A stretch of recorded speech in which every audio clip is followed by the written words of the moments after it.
Assalamualaikum warahmatullahi wabarakatuh. Selamat siang teman-teman semua peserta webinar pada siang hari ini.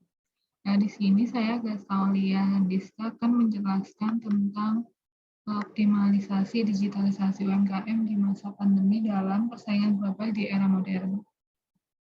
Sebelumnya saya akan memutarkan video yang menjelaskan terkait dengan digitalisasi.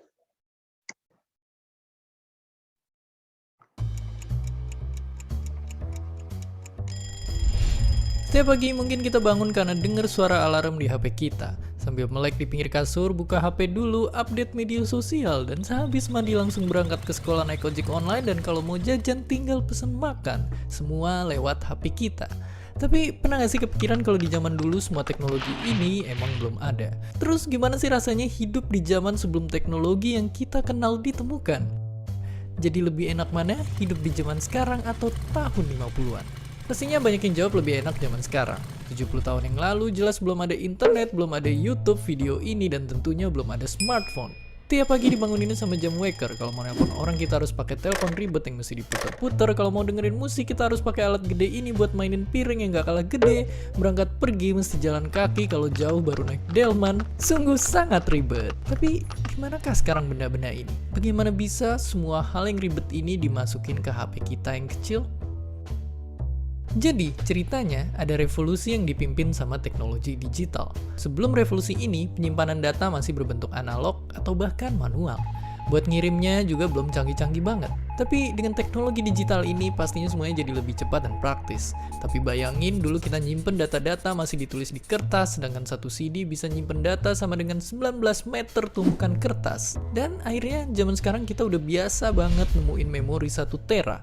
Padahal kalau dijadiin tumpukan kertas juga bakalan setinggi Gunung Everest yang ditumpuk 3. Ini karena semua data direkam dan dikirim dalam bentuk kode angka. Dan semakin teknologi terus maju dan maju, semua ujungnya ke satu penemuan yang penting banget. Internet. Munculnya internet bikin perkembangan teknologi melesat kencang. Dulu buat nonton film kita harus ke bioskop dan ngantri panjang banget buat beli tiket. Sekarang kita tinggal buka HP dan pesen tiket online. Bahkan udah ada ribuan film siap ditonton lewat sentuhan tangan. Untuk belanja dan bertransaksi kita nggak perlu lagi ke bank buat ngambil uang. Di zaman dulu pun bank itu pakai sistem barter alias nggak segampang transaksi di hari ini. Sekarang ini ibaratnya bank pun udah masuk ke HP kita. Dan karena smartphone udah bisa ngelakuin apa aja, banyak juga orang yang punya lebih dari satu. Saking banyaknya pengguna HP, kalau semua smartphone aktif di dunia dijajarin, barisannya bakal muterin bumi 10 kali. Sungguh sangat banyak. Jadi, kalau di sisi teknologi, emang zaman sekarang menang telak. Yang dulu perlu banyak tempat penyimpanan harus kesana kemari, atau harus nunggu lama, sekarang ada semua di HP kita. Asal jangan sampai kecanduan stalking sosial media mantan tiap malam. Dan seperti biasa, terima kasih. Terima kasih udah nonton Kok Bisa. Nah, begitu teman-teman penjelasan tentang digitalisasi. Selanjutnya yaitu saya akan menjelaskan tentang digitalisasi. Digitalisasi merupakan peralihan suatu sistem konvensional ke ranah digital. Digitalisasi terjadi karena adanya perkembangan teknologi yang begitu masif sehingga keberadaan tersebut telah berhasil memudahkan kinerja atau aktivitas manusia sehari-hari. Transmisian digital ini dianggap penting keberadaannya mengingat di era modern ini pola kehidupan telah disusupi oleh keberadaan teknologi ini. Para ilmuwan juga tentunya akan terus melakukan riset dan pembaharuan dalam rangka inovasi teknologi guna menciptakan situasi di mana manusia itu akan benar-benar dimudahkan di masa depan. Bahkan tenaga manusia kemungkinan akan digantikan sepenuhnya oleh robot dengan perangkat AI atau Artificial Intelligence sehingga mampu melakukan tugasnya berdasarkan perintah dalam bentuk kode-kode yang dibuat. Digitalisasi ini bukan saja soal peralihan sistem pekerjaan manusia secara fisik, namun juga merambah di dunia bisnis. Ini tren belanja dari rumah telah merupakan suatu kegiatan wajib yang dilakukan manusia modern saat ini. kemudian yang berhasil ditawarkan dengan proses transaksi yang diringkas, membuat orang-orang hanya perlu menunggu barang pesanan dari rumah dan seorang kurir akan membawakan produk tersebut. Dilansir dari Hootsuite, berdasarkan riset yang dilakukan oleh Wir Sosial di tahun 2021, pengguna internet di Indonesia sudah menembus 202,6 juta orang atau mencakup 73,7% populasi masyarakat keseluruhan. Angka tersebut tentunya fantastis dan telah menunjukkan bahwa hampir seluruh masyarakat Indonesia ini terjangkau oleh jaringan internet. Pencapaian angka tersebut juga tidak terlepas dari keberadaan pandemi yang membuat pengguna internet meningkat tajam mengingat segala kegiatan baik perkantoran, pendidikan, maupun ekonomi semua dilakukan dari rumah. Terlepas dari itu, digitalisasi masyarakat ini dianggap penting sebagai wujud kemajuan dari suatu bangsa. Semakin banyak masyarakat yang terdigitalisasi, tentunya semakin baik. Informasi akan mudah terserap, ilmu dapat diperoleh di mana saja. Sosialisasi merupakan kebijakan dapat lebih cepat diterima. Dan proses komunikasi berjalan ringkas dan cepat. Namun diperlukan suatu edukasi yang tepat dari pemerintah kepada masyarakat agar dapat memanfaatkan internet dengan sebaik-baiknya dan bukan sebaliknya. Hal ini sangat penting untuk meningkatkan perekonomian nasional melalui digitalisasi. Saya akan menjelaskan pendahuluan tentang UMKM. UMKM merupakan singkatan dari usaha mikro, kecil, menengah, yang mana kepemilikannya dan operasionalnya dilakukan oleh perorangan atau keluarga. Klasifikasi dari UMKM didasarkan pada pendapatan tahunan, jumlah aset atau kekayaan, dan kuantitas karyawan. Di Indonesia, UMKM memiliki peran yang cukup vital dalam perjalanan perekonomian negara. Bahkan sektor ini mampu memberikan kontribusi yang besar terhadap PDB negara. Memiliki jangkauan lapangan pekerjaan yang lebih luas dan relatif tidak terpengaruh oleh krisis keuangan sebagaimana yang ditunjukkan di masa pandemi. UMKM juga cukup mampu untuk bertahan dalam menggerakkan perekonomian underground sehingga dapat menopang negara di saat sektor bisnis telah berkembangan. Inilah mengapa sektor ini selalu menjadi perhatian pusat khususnya dalam pemberian insentif dan kemudahan dalam permodalan. Ini didasarkan pada kelebihan UMKM itu sendiri. Maka dari itu, keberadaan para UMKM perlu ditingkatkan dalam rangka di samping mensejahterakan masyarakat kecil, namun juga membuka akses bagi para pencari kerja. UMKM terdiri dari 3 jenis usaha, yakni mikro, kecil, hingga menengah. Usaha mikro diklasifikasikan sebagai milik perseorangan dengan menghasilkan omset maksimal 300 juta per tahun dengan total aset senilai 50 juta yang tidak termasuk tanah dan bangunan. Keuangan usaha mikro ini kerap bercampur dengan keuangan pribadi dalam pengelolaannya. Pedagang asongan, penjual keliling, cukur rambut, pedagang kaki lima merupakan sebagian dari contoh pelaku usaha mikro. Selanjutnya, usaha kecil adalah kegiatan ekonomi produktif yang dilakukan oleh perseorangan maupun badan usaha dan bukan anak dari perusahaan atau cabang yang dimiliki oleh perusahaan besar. Pedagang kecil biasanya dapat memperoleh omset bersih dari 50 juta hingga 500 juta, dan penjualan per tahun mencapai 300 juta hingga 2,5 miliar.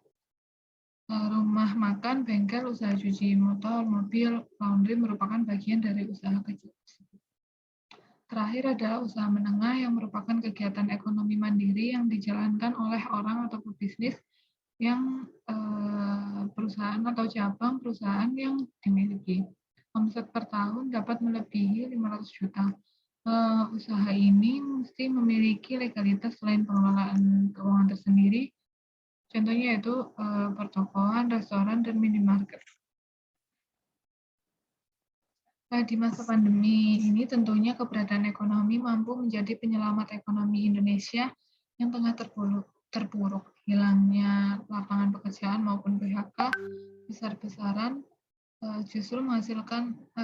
justru berhasil melahirkan pelaku UMKM yang baru, dan itu cukup banyak. Hal ini juga dipengaruhi oleh keberadaan kredit dengan bunga murah yang ditawarkan pemerintah untuk merangsang pertumbuhan UMKM di setiap daerah. Hal ini tentunya merupakan dampak yang baik dalam memberikan nafas pada sektor perekonomian di Indonesia. Selanjutnya saya akan menjelaskan tentang tantangan UMKM di masa pandemi. Sebelumnya, berdasarkan pada laporan IMF, pada awal virus COVID-19 ini mewabah, rilisnya menyatakan bahwa dampak perekonomian yang disebabkan tidak akan tinggi, yakni berkisar 3,3%. Namun, rilis perkiraan terbarunya menunjukkan estimasi di negara berkembang akan meningkat dari 3% menjadi 2,2% dan estimasi di negara ASEAN berkisar 3,7 poin atau presentasi menjadi 1%. Namun di luar perkiraan justru dampak infeksi ini semakin meluas dan merembet ke negara-negara di dunia hingga menyebabkan kejatuhan sektor kesehatan dan ekonomi di kala itu. WHO kemudian menyatakan keadaan darurat dan menaikkan status wabah tersebut menjadi pandemi. Ini pemerintah juga memberlakukan lockdown di beberapa negara, telah menghentikan perdagangan dunia seperti terhambatnya rantai pasok dan pembatasan mobilisasi pada akhirnya telah membawa konsekuensi yang begitu besar bagi tiap perusahaan di dunia. Daya beli masyarakat yang menurun tajam diikuti dengan hilangnya sumber pendapatan mereka akibat di PHK telah menambah rumitnya tantangan pemerintah dalam menghadapi situasi pandemi. Di Indonesia sendiri memang keberadaan PHK dan penutupan perusahaan telah membawa dampak dengan lahirnya banyak pelaku UMKM baru, namun hal tersebut justru menimbulkan permasalahan baru, yaitu banyaknya tercipta UMKM justru tidak diimbangi dengan daya beli masyarakat atau dalam hal ini lebih banyak UMKM ketimbang masyarakat itu sendiri. Di samping itu persaingan yang cukup ketat yang dibuktikan dengan penjualan produk yang berdekatan misalnya. Dan hampir sama membuat pelaku tersebut akan gulung tikar dengan cepat. Tentunya diperlakukan langkah strategis dalam mendirikan suatu UMKM, salah satu yang dilakukan adalah riset, analisis, dan segmentasi. Namun ketika semua itu tidak diperhatikan dan hanya menjalankan modal nekat, tanpa perencanaan yang matang, justru langkah ini menjadi blunder. Yaitu akan membuat kerugian yang cukup mendalam bagi pelaku UMKM baru tersebut. Mental baja yang dimiliki oleh pelaku UMKM itu tidak cukup jika ingin mendirikan suatu usaha. Maka diperlukan perencanaan dan analisis yang matang dengan permodalan yang cukup guna menopang bisnisnya agar mampu bertahan atau bahkan berkembang. Selanjutnya yaitu pemanfaatan internet sebagai media pemasaran UMKM.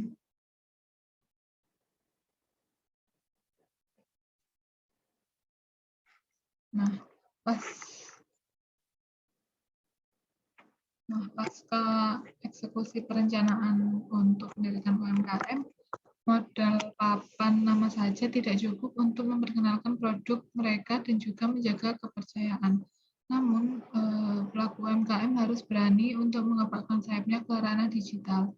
Sebagaimana yang ditunjukkan pada data Wir Sosial di atas dengan 200 juta pengguna internet di Indonesia, tentunya pelaku bisnis dapat memanfaatkan peluang emas tersebut. Angka ini cukup fantastis dan telah menjadi bukti bahwa wilayah daring telah memberikan dampak positif bagi pelaku usaha yang mampu memanfaatkan peluang tersebut dengan baik.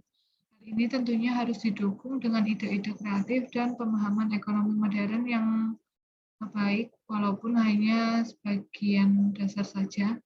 Ini penting agar pelaku UMKM dapat memanfaatkan dan memaksimalkan peluang untuk memperoleh bertahan, setidaknya untuk bertahan di masa pandemi. Mereka dapat ikut andil dengan beberapa e-commerce raksasa seperti Gojek, Tokped, Shopee, atau yang lainnya untuk menjadi mitra, sehingga dapat mendekatkan produknya kepada masyarakat. Namun, Jika tidak memiliki ide-ide yang segar dan kreatif, tentunya pemanfaatan media sosial seperti Instagram, Facebook adalah wadah terbaik untuk menyentuh masyarakat. Yang kedua yaitu penggunaan media daring dalam pemasaran dianggap mudah dan murah. Di samping itu, pangsa pasar yang jauh lebih luas bahkan juga dapat dilihat dari mancanegara merupakan kelebihan dari produk online tersebut. Namun, pasar yang besar itu tidak menutup kemungkinan peta persaingan juga ketat. Di ranah digital terdapat tantangan yang jauh lebih berat ketimbang menggunakan sistem konvensional.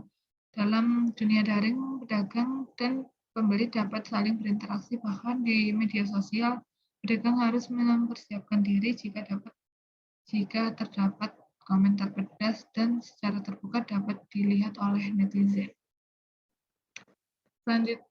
Pemanfaatan internet selanjutnya yaitu media online dapat secara instan menaikkan pamor suatu produk. Namun juga dengan segera dapat menjatuhkan pengingat jangkauan yang cukup luas. Jadi maksudnya pelaku UMKM di samping mampu berinovasi untuk menciptakan produk-produk yang selalu segar, juga harus mampu mempertahankan kualitas baik pelayanan maupun produk agar dapat menjaga kepercayaan masyarakat dan menghindarkan mereka dari komentar negatif, walaupun itu diperlukan sebagai langkah evaluasi.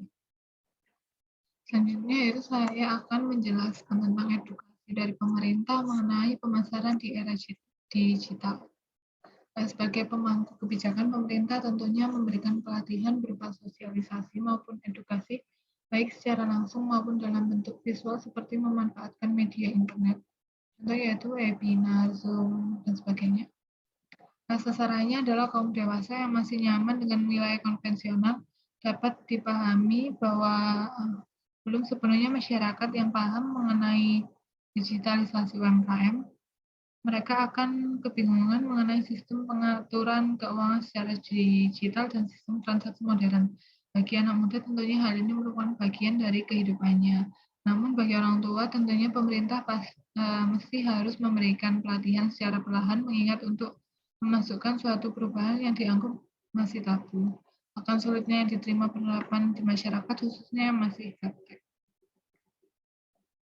Oleh sebab itu, pelatihan secara langsung yang digelar oleh kementerian, dinas, atau balai terkait di desa-desa akan jauh lebih baik dan lebih cepat penetrasi digitalisasinya. Langkah ini dianggap perlu sebagai upaya percepatan digitalisasi pasar maupun UMKM, minimal perubahan perilaku dalam bertransaksi dari sistem tunai menjadi non-tunai.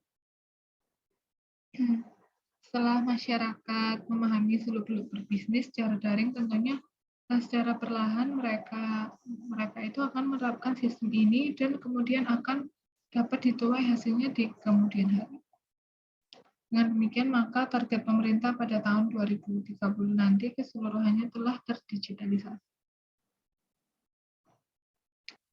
Kesimpulannya, yaitu digitalisasi UMKM merupakan suatu metode terbaik dalam memasarkan suatu produk khususnya di masa pandemi. Di samping itu, UMKM daring juga membantu pelaku usaha untuk memperoleh peluang dalam rangka meningkatkan penjualan mengingat pengguna internet di Indonesia cukup tinggi dan ini merupakan kesempatan terbaik bagi mereka yang menjalankan produknya. UMKM sebagai lapangan ekonomi masyarakat Indonesia tentunya sangat dibutuhkan sehingga keberadaannya harus diperkuat oleh pemerintah untuk menjaga roda ekonomi Nusantara tetap berputar. Setidaknya masyarakat dapat bertahan dalam melewati pandemi di samping menjaga kesehatannya. UMKM sendiri merupakan salah satu upaya dalam pertahanan ekonomi nasional. Dan digitalisasi merupakan salah satu solusi dalam meningkatkan peran UMKM di tengah persaingan ketat perdagangan baik dalam lingkup lokal maupun mancanegara. Dengan sejalannya digitalisasi masyarakat dan UMKM tentunya akan mampu membentuk perekonomian Indonesia di masa depan yang kuat dan pemilihan perekonomian yang lebih cepat. Sekian pemaparan dari saya.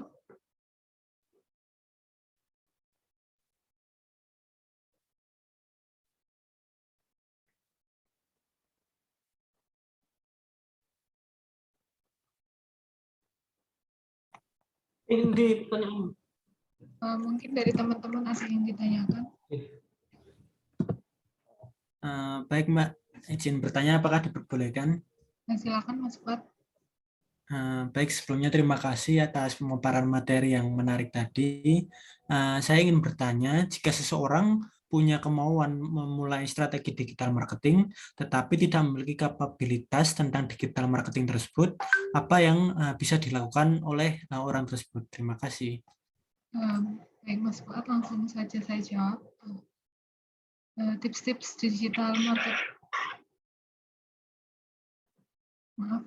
Tips-tips digital marketing itu sudah banyak sekali tersebar di internet, dari yang fundamental digital marketing itu apa sampai yang teknikal pun banyak. Tapi tantangannya adalah bagaimana informasi dan teknik tersebut bisa kita adaptasi ke strategi kita dengan konteks yang tepat. Untuk mulai, yang pasti riset dulu, kenalan dengan audiensnya, main di channel apa atau behavior mereka itu seperti apa, baru setelah itu membuat strategi. Dan tidak lupa juga melihat kompetitor sedang menjalankan strategi digital marketing itu seperti apa. Akan sangat memberikan insight terhadap apa yang mau kita lakukan. Seperti itu kurang lebih Mas Fuad. Baik, terima kasih. Sama-sama. Mungkin satu penanya lagi. Izin bertanya, Mbak Agnes. Ya, silakan Dio. Menurut Mbak Agnes itu apa tantangan terbesar dalam menjalani strategi digital marketing, Mbak? Terima kasih. Baik, saja saya jawab. Dalam mengeksekusi strategi digital marketing ini, yang pasti tugas utama kita harus bisa membayangkan strategi yang disepakati itu output yang diharapkan akan seperti apa. Misalkan suatu brand butuh awareness yang besar dan kita harus membuat kampanye sebagai eksekutor. Kita harus tahu kampanye ini tujuannya apa, targetnya ke siapa, konsep kontennya itu bagaimana, periodenya berapa lama, akan ada di channel apa aja, format konten yang dibutuhkan seperti apa, dan bagaimana cara mengukur efektivitasnya. Kalau sudah tahu kebutuhannya, tahap berikutnya adalah menentukan resource. Apa lebih baik dikerjakan in-house, outsource, masing-masing ada plus minusnya tergantung banyak dan kompleksitas proyek. Ini juga sangat berpengaruh ke waktu pengerjaan, apalagi kalau menangani beberapa proyek dalam waktu yang sama. Kalau dibilang tantangan yang terbesar dalam eksekusinya, mungkin saya pikir lebih ke membangun fleksibilitas sistem maupun perspektif tim terhadap delivery yang ingin dicapai. Seberapa cepat tim digital marketing bisa adaptif terhadap perubahan taktik yang dijalankan, kita bisa saja membuat plan 1 tahun, 6 bulan, hingga 3 bulan ke depan. Tapi bisa saja bahkan di bulan kedua strateginya harus diganti. Seperti itu Mas Yuk, apakah menjawab? Baik, Mbak. Terima kasih atas jawabannya. Mungkin sekian pemaparan materi saya hari ini. Wassalamualaikum warahmatullahi wabarakatuh.